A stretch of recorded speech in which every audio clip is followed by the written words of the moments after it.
Katie Lang has always been confident and smart, which makes her story all the more frightening.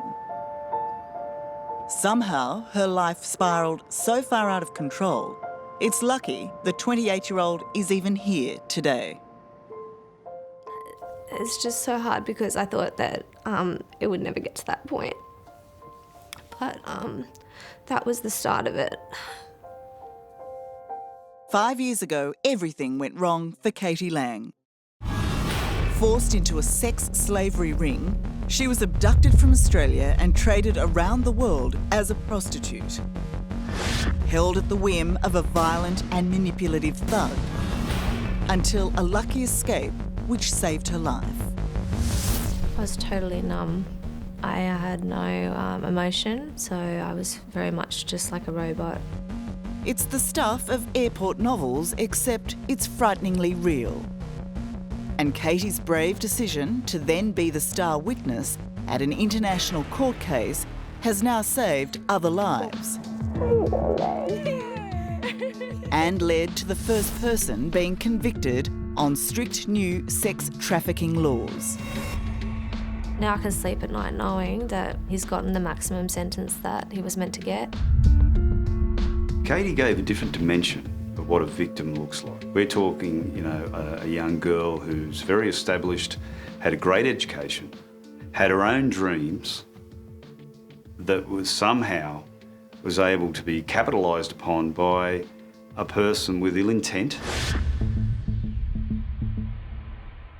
Probably about 8 years before meeting him. Katie's nightmare all began when she moved to the Gold Coast in 2011. She was looking for a new start. I had a great job and I was starting to make friends, which was great, and I did love it. And then you met a man. I did.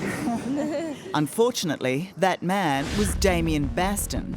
Imposing and charismatic, he naturally demands attention. We are counting money like it's nothing. This is what we do every day. Katie was instantly intrigued the night they met at a dance club. It was almost like there was it sounds weird, but like a light above him, and he just stood out, like when I think about it now, and I was just kind of drawn to him. You gotta say for the camera.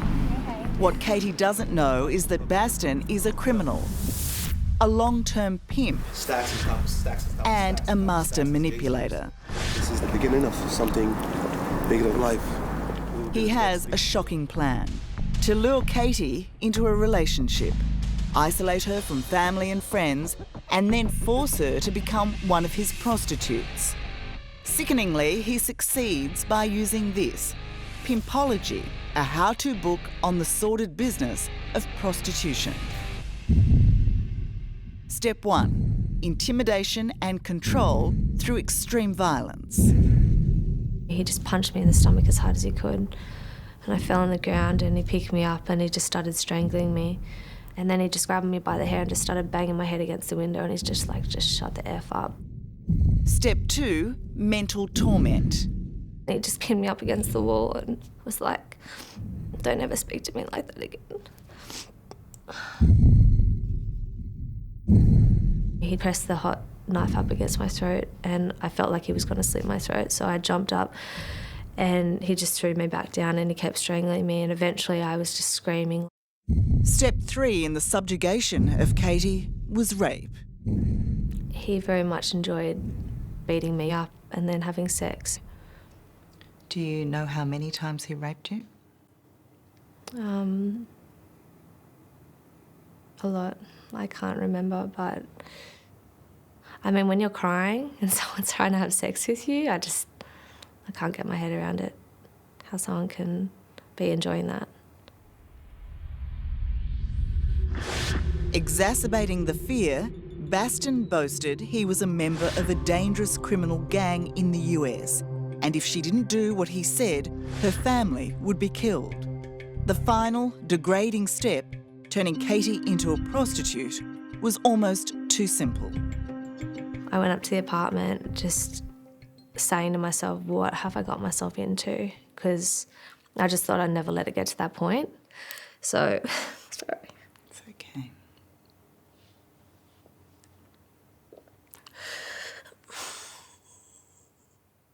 Please stop from that. Let's not say that there was a flaw in her and that's why it happened. These are unusual human circumstances. And charismatic evil is what it is. Dr. Frank Ockberg is the world's leading expert on Stockholm Syndrome, the well-recognised bond sometimes formed between a tormentor and their victim. He knows Katie's story well because Dr. Ockberg eventually gave evidence against Baston. For someone like Katie, who is so well-educated, so independent, to be able to make her do something she didn't want to do, something that went so against the grain for her, how could he do that? Those of us who think we know a lot about encounters with evil don't until it has happened. In her case, there are relatives involved, and he's managed to convince her very consciously that he will do them harm. All of a sudden, she realizes she is in a relationship with a devil. How did he make you work? How did he make you become a prostitute? I think once the violence started, I couldn't see a way out because I was so fearful of him not only hurting me but hurting my family. How do you psychologically cope with knowing that you were denigrated to the point of doing the ultimate thing that you didn't want to do, that you became a prostitute? I think it's hard.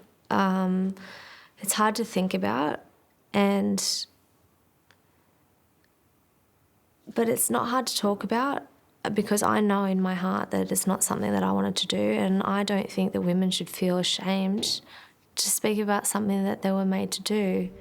But Katie is not the only one in Baston's control. He sets up this Gold Coast unit as a brothel and has at least 2 other women living here and working for him.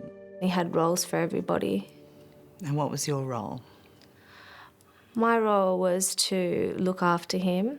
You know, I'd have to cook for him. In his head, he believed that he was the dominant male and we all had to look after him, and in return he'd look after us. Okay, what you got in there? What you got in the bag? In Baston's deluded world, he combines punishment with reward. Woo! Oh, come on, Versace. A common control tactic used by violent men. Out of the blue, he proposes to Katie. And out of fear, she says yes. Could you have said no? I could have. I definitely believe I would have gotten beaten quite badly. Or he would have let me go and something could have happened to my family. But the marriage proposal is really part of his evil master plan to traffic her to Dubai and pimp Katie to rich Arab men and international travellers. Did you think about, well, if I go to the police, they can protect me? I would play it out and I'd say, okay, I'm going to go to them and I'm tell them what this guy's doing. And then, okay, so say he gets away, then I'm forever wondering, is he going to come back? Is he going to hurt my family? Because he always used to say, you know, I know where your grandma lives. That put a whole lot of money in this bitch right here. Oh, that's a sad. As unbelievable as it seems, in their Dubai home videos, Katie looks like she's actually enjoying Baston's company and gifts. No rush. No. Leave that alone. So open the bag. I don't want to go through all that note and shit. But her smile is fake, a ploy to stop the violence. It was either be happy or get beaten.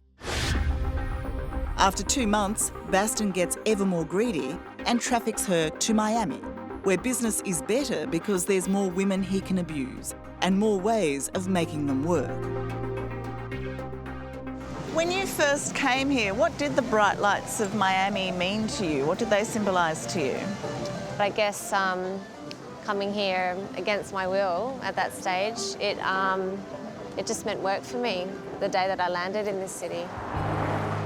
Katie is forced to add stripping to the prostitution. To be honest, I feel sick right now. I feel really sick in the stomach. And why is that? It's just a hard place to come to because it's just a hard place to look at, really. To return to Miami is to return to the terror of her time here. and to return for the first time to the seedy strip club where she was made to work 12-hour shifts 7 days a week. The fact that you were dancing for strangers and that you were dancing in various stages of undress, how degrading was that for you? I never thought that I'd end up in a position like that, and I let him control me at the end.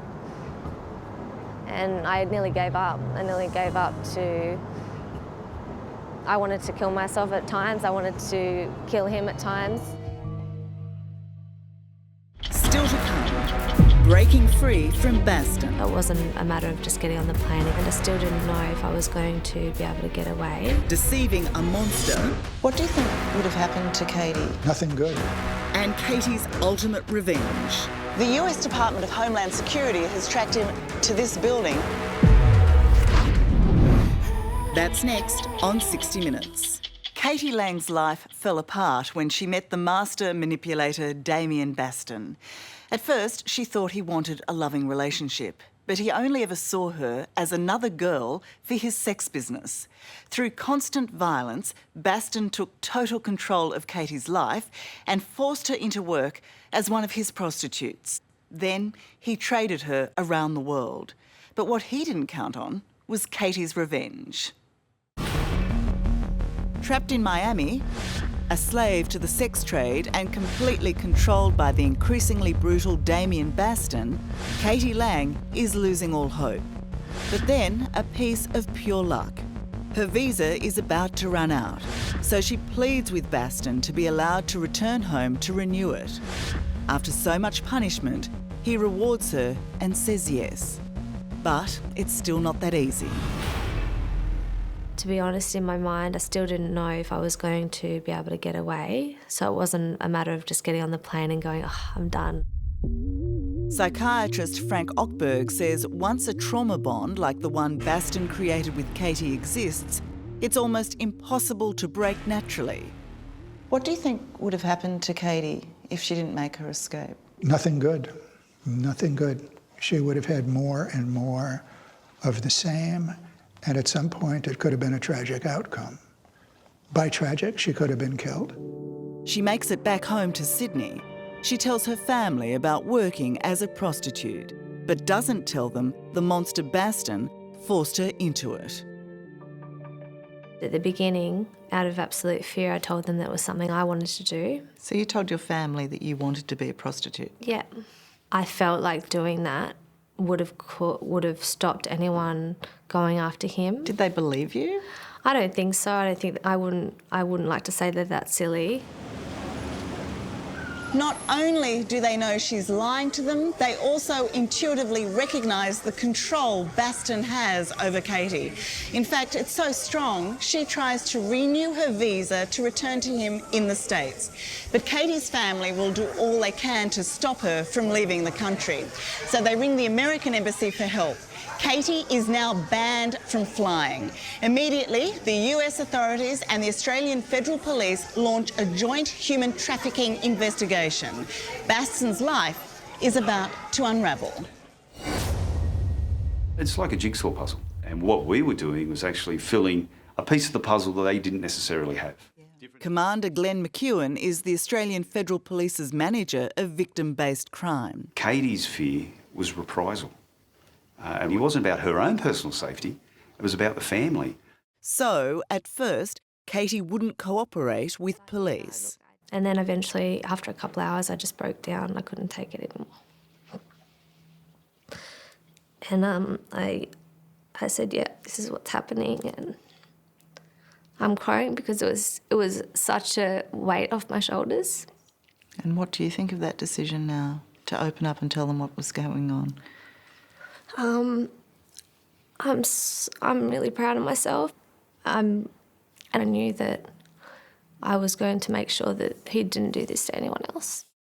Yeah, man, you ain't seen nothing. You still. When she started talking, she couldn't stop. Police couldn't believe the extent of the sex trafficking. You know, Katie was able to show that this criminality just wasn't around the borders of the United States. You know, it was about Dubai and in Australia. And that heightens the level of criminality, therefore heightens the level of punishment. Unaware of the case being built against him, Baston now lives here in the Bronx in New York City with his mother and his new pregnant girlfriend. Life goes on as he's crafted. When he's not pimping and standing over his working girls, he's at the gym working out. The US Department of Homeland Security has tracked him to this building, and on the 17th of December 2013, they get their chance to get their man. As he leaves the building, once again, to go to the gym, they pounce. Within seconds, Baston is thrown to the ground, handcuffed and arrested. As Katie is alerted less than an hour later back in Australia, the tables have turned. Baston is now the prisoner. They made it clear that I was going to have to testify as a key witness for it to be a solid case. Katie is about to get her revenge. She arrives back in Miami in June 2014 to testify at Baston's history-making trial, the first case of its type ever heard under new international trafficking laws. I still felt a bit of a betrayal, but I didn't care. But I still felt his energy coming towards me, like, I can't believe you're doing this to me. And we are counting money like it's nothing. This is what we do every day. To counteract Katie's evidence here at the trial in Miami, Baston accuses her of masterminding the prostitution business. But the jury just doesn't buy it. Katie's testimony of violence, threats and forced prostitution is backed by 6 other women. And so after hearing 10 days of evidence, the jury takes just 6 hours to find Baston guilty on all 21 charges, including sex trafficking, money laundering and identity theft. He is sentenced to 27 years in jail. I was 27 at the time, so all I could think of is, wow, 27 years I've been alive and that's how long he'll spend in prison. One of his other girls is 23-year-old Jade. After Katie left Miami, she moved in with Baston, but in his hands quickly went from girlfriend to stripper, prostitute and punching bag. He punched me in my collarbone and broke it, and he broke my wrist, and he wouldn't take me to the hospital. Jade also testified against Baston and in so doing formed an unbreakable bond with Katie. Come here, girlfriend. These brave women haven't seen each other for 18 months. Oh gosh, I'm just a big ball of tears. You're gorgeous. Look at your hair. Give me a hug. Oh man, it's good to see you too, baby. It's still hard for people in my life to understand what I went through.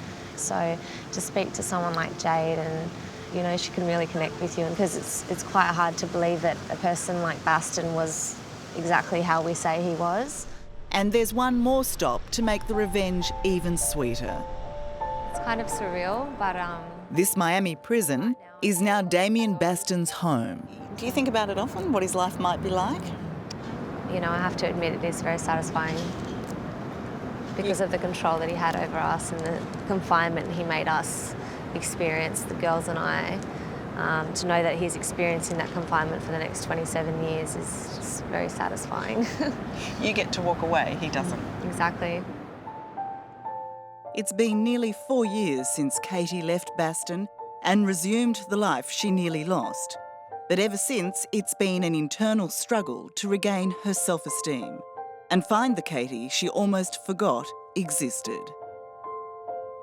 Everyone almost didn't believe me because they said this couldn't have happened to you. You could have got yourself out of this. And that was almost a shameful, embarrassing moment for me because it was like, yeah, I did get caught out. It must give you some comfort that no other woman will be exposed to this monster in the way you were. To know that I've stopped that happening to more girls, I mean, I almost think of it every day. I'm just so happy I did it. Yeah. Hello, I'm Tara Brown. Thanks for watching. To keep up with the latest from 60 Minutes Australia, make sure you subscribe to our channel.